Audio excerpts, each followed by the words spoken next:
Ok. Alors, les taux, la Banque centrale européenne qui laisse ses taux inchangés. Donc, Christine Lagarde qui a décidé de maintenir les taux au niveau de la politique monétaire européenne. Donc, là, il faut savoir que l'Europe n'avait pas le choix. Donc, ici, qu'est-ce qu'on a? On a la Banque centrale européenne qui a laissé ses taux à 4,50.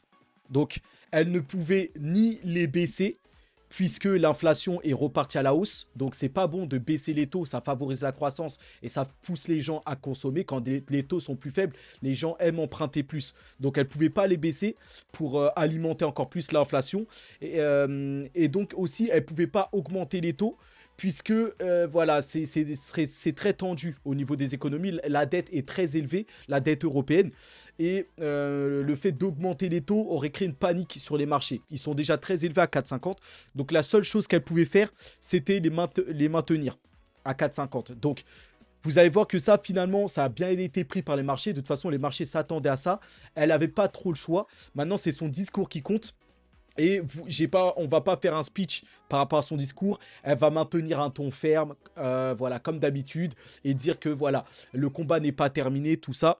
Donc sur ça, voilà, il n'y a pas de surprise par rapport, voilà, au taux inchangé de la Banque centrale européenne. Ça a été plutôt bien pris, donc décidément, voilà, par les marchés comme attendu.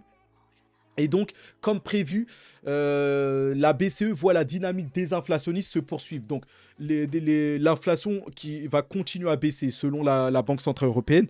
Voilà, c'est ce qu'on attend tous. On est dans ce timing, même aux États-Unis, tout ça.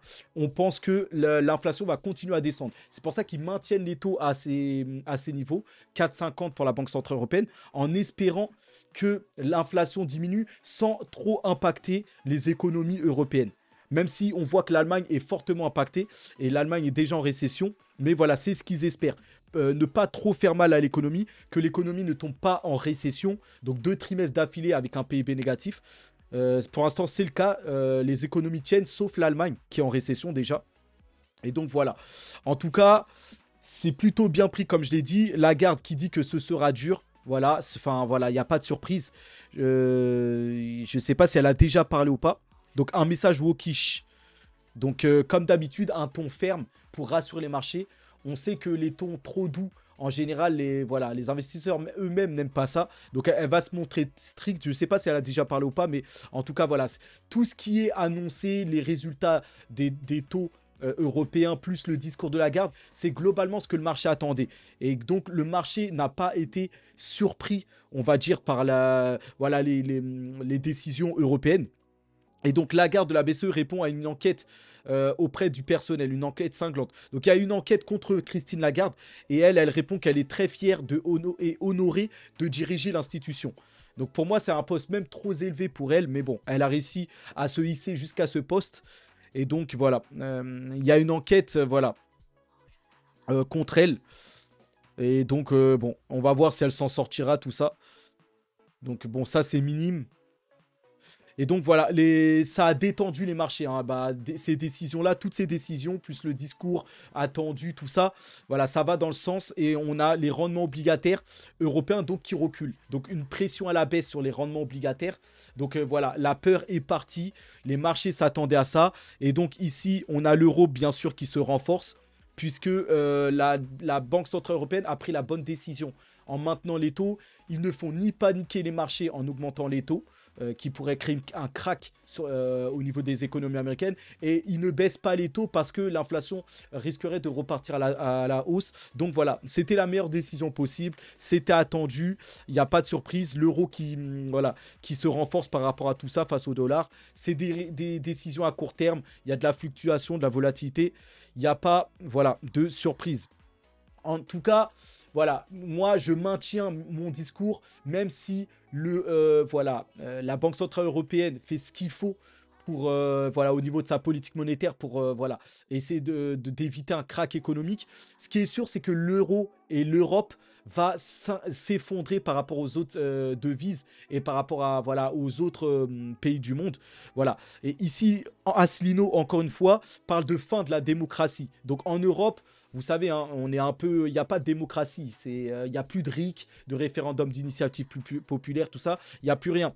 Donc la démocratie parlementaire est complètement vidée par tous les sens. Et par le haut, avec les personnes d'en haut, la BCE, l'OTAN, la CEDH, toutes les grandes instances là, qui nous dirigent. Donc eux, voilà, par le haut, par la commission, c'est mort. Il n'y a pas de démocratie, c'est eux qui dirigent, qui donnent les ordres.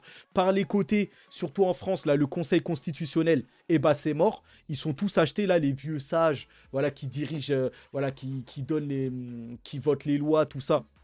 Eux, c'est mort, ils sont tous corrompus. Et même par le bas, voilà, par le bas,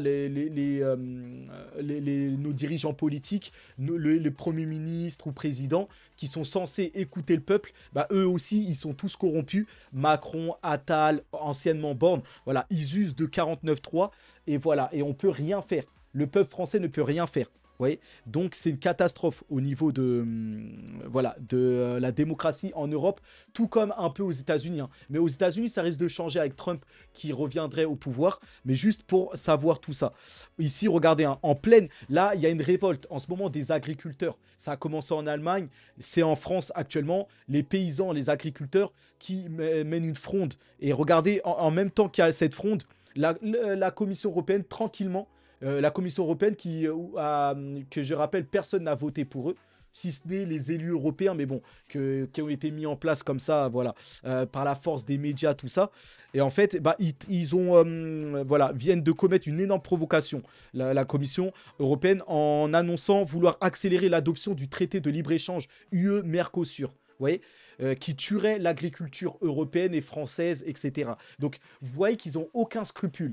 Ils suivent les ordres, voilà, des élites, et peu importe qu'il y a des manifestations, gilets jaunes, agriculteurs, paysans, tout ça, ils continuent leur politique, qui détruisent un peu, voilà. Et donc, l'Europe, voilà, menée par ces gens-là, va continuer à partir en déclin, encore plus rapidement que les États-Unis ou des choses comme ça, vous voyez. Donc voilà pour ce petit cas. Maintenant, on parle surtout des marchés américains. Maintenant, on a vu les taux européens, c'était la principale actualité. Le SP500 qui augmente encore après un rapport solide sur le PIB. Donc décidément, quoi qu'il arrive, l'économie américaine montre sa solidité par ses résultats, tout ça. Et donc, on a juste Tesla qui est la mauvaise nouvelle, qui fait baisser le Nasdaq. Donc Tesla a déçu dans les résultats. Et Elon Musk a prévu des résultats très sombres pour 2024. Donc Tesla qui s'effondre. Mais le reste, enfin l'indice du SP500, l'indice standard mondial, lui qui est à la hausse par les résultats très solides. Donc en fait, qu'est-ce que ça démontre ça? Ça démontre que malgré la peur, l'inflation qui est élevée aux États-Unis encore, la hausse les taux qui sont élevés, bah, au moins aux États-Unis, l'économie est très très solide, plus solide qu'en Europe. Voilà, en Europe, on a quand même l'Allemagne qui est en récession. Voilà, on a des économies, la France qui est au bord de l'implosion, tout ça. Mais aux États-Unis, c'est pas le cas. Les résultats montrent qu'il y a une forte consommation des ménages américains et voilà, c'est plutôt solide. Et il y a des grandes chances que les États-Unis esquive la récession et donc voit un atterrissage en douceur de l'économie malgré la hausse des taux. Et c'est donc une croissance qui va peut-être tomber parce que les taux sont élevés, mais une croissance qui va tomber en douceur, contrairement à un crack économique. Et ça, bah ça renforce la confiance des investisseurs qui vont prendre des risques et c'est pour ça qu'ils vont investir sur les actions qui composent le SP500 et c'est pour ça que le SP500 monte, vous voyez. Donc voilà, tout est une question de mécanisme de suivi, vous voyez. Et donc voilà, en parlant de Tesla, bah Tesla chute tellement qu'ils rejoignent la capitalisation de Taiwan Semiconductor. Donc là, ils ont à peu près la même capitalisation, à savoir aux alentours des 600 600 milliards, 595, 611 milliards. Voilà, Tesla chute en violet là, et Tesla rejoint Taiwan Semiconductor. Donc Tesla qui fait partie de ce qu'on appelle les 7 magnifiques, les 7 plus belles valeurs, une des 7 plus belles actions américaines, avec Nvidia, Apple, Microsoft, Amazon, Meta, tout ça. Et donc Tesla, eux, qui est en décadence par rapport maintenant à ces actions, et Tesla qui chute. Mais c'est que partie remise. Je vous ai déjà parlé de la force de croissance de Tesla qui, pour moi, dépassera un jour Apple et Microsoft avec leurs 3000 milliards de capitalisation. C'est que sur le temps, d'ici 3-4 ans, je vois bien Tesla les surpasser. Avec tout voilà, le narratif là, des voitures autonomes pour Tesla qui arrive, de la Tesla Model 2, la petite berline qui arrive, la Tesla Semi, la Cybertruck qui sont en phase de pré-commercialisation, qui va apporter énormément de bénéfices à Tesla. Voilà, tout ça, plus le robot Optimus de Tesla, qui bientôt sera la norme et qui aidera tous les humains. Enfin, voilà, il y a un énorme potentiel. Les superchargeurs aussi qui deviendront la norme mondiale pour les recharges de batteries de voitures électriques. Donc voilà, le potentiel de Tesla vaut bien plus que 4000 milliards même. Donc ça, pour moi, ça va dépasser Apple et Microsoft sur le long terme. Donc voilà, et en parlant d'Apple, Microsoft, tout ça, bah Apple prend pour la première fois quand même la première place sur le marché chinois des smartphones, alors que Huawei revient dans le top 5. Donc Huawei mène la charge, la révolte des smartphones chinoises, mais c'est Apple qui reprend sa première place même en Chine. Vous voyez, donc ça, bonne nouvelle pour Apple, qui en ce moment est en difficulté, Apple, avec des plaintes, des choses comme ça. Et donc Microsoft, qui est en pleine bourre grâce à l'intelligence artificielle et le fait qu'ils ont racheté OpenAI, qui est derrière ChatGPT. Microsoft qui licencie 1900 employés, soit près de 9% de la division de jeux, après l'acquisition d'Activision Blizzard. Donc voilà, ça se restructure chez Microsoft, c'est nécessaire, voilà, pour maintenir une bonne dynamique. Voilà. En tout cas, ces deux belles entreprises, Microsoft et Apple, valent autour des 3000 milliards de capitalisation. C'est énorme. Donc, c'est une réussite pour ces actions en bourse. Si vous auriez investi sur ces actions, vous aurez le sourire aujourd'hui. Vous voyez ? Donc, voilà par rapport à ça. Maintenant, si on s'arrête à la politique monétaire américaine, juste voilà, parce qu'en Europe, on a eu les taux inchangés, bah, voici pourquoi la Fed ne baissera pas ses taux avant juin. Bah, on a déjà une partie de réponse par rapport à ce que je vous ai expliqué. Les résultats aux États-Unis sont très très solides. Vous voyez, donc les Américains consomment, il n'y a pas de souci. Donc il est inutile pour la Fed de baisser les taux pour favoriser la consommation, la croissance. Donc déjà ça c'est un fait. Vous voyez, donc voilà, justement l'économie américaine, premier point, voilà, a résisté à l'impact. L'économie américaine est très très solide, les résultats sont très très solides. L'inflation de base sera la clé, donc il faudra assurer ça, et le rôle central du marché du travail, tout ça. Donc en gros, l'économie américaine est tellement solide qu'ils n'ont pas besoin de se presser pour baisser les taux. Donc voilà, par contre des taux à ces niveaux-là, c'est quand même assez risqué. Donc les marchés vont rester quand même un peu sous tension. Mais voilà, en tout cas, pas moins d'inquiétude aux États-Unis qu'en Europe. Vous voyez ? Donc tant mieux.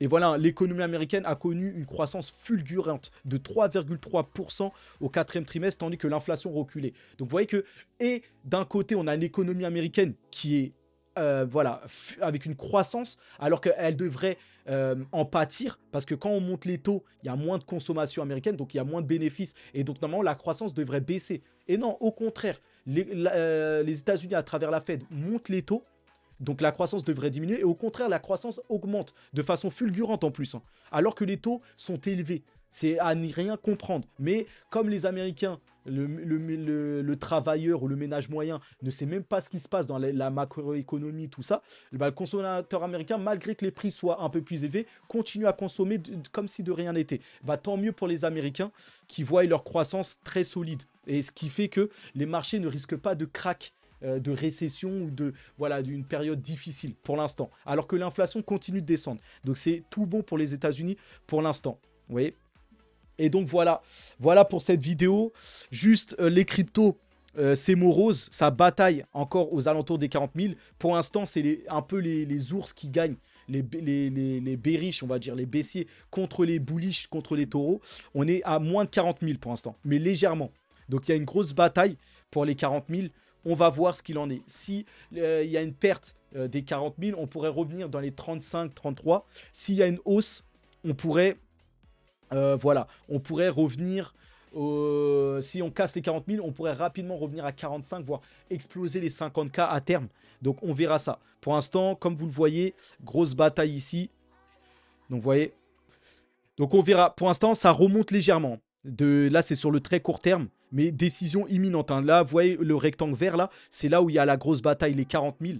Donc c'est là, on va voir si, voilà, on n'est pas très loin. Il semblerait qu'on rebondisse pour aller chercher les 40 000. On va voir si on va enfin casser. Moi, mon jugement par rapport à ça, c'est mon pressentiment. Après, impossible de savoir. J'ai l'impression qu'on va réussir à casser les 40 000 et repartir à la hausse à partir de maintenant. Et que le bottom était à 38 000. C'est mon pressentiment. Et après, moi, je suis plus un gars bullish de manière générale. Je suis souvent positif. Donc, voilà, c'est que mon avis. Prenez les autres avis, renseignez-vous, et voilà. Vous voyez. Donc, voilà pour cette vidéo. On en reste là. On reste proche de l'actualité, hein, si jamais il y en a. Donc, en tout cas, merci à tous. Surveillez les marchés. Il y a des opportunités. Donc, sur les cryptos, voilà, il y a des cryptos qui baissent beaucoup. Voilà, il y a une opportunité sur les actions chinoises. On a les fondateurs Jack Ma d'Alibaba qui ont acheté énormément, plusieurs millions. Parce que, voilà, il y a une opportunité sur les actions chinoises. Et voilà. Donc, on se tient au courant pour d'autres vidéos, hein. À demain et bonne soirée à tous et force à nous, hein, surtout, hein. Allez, à plus.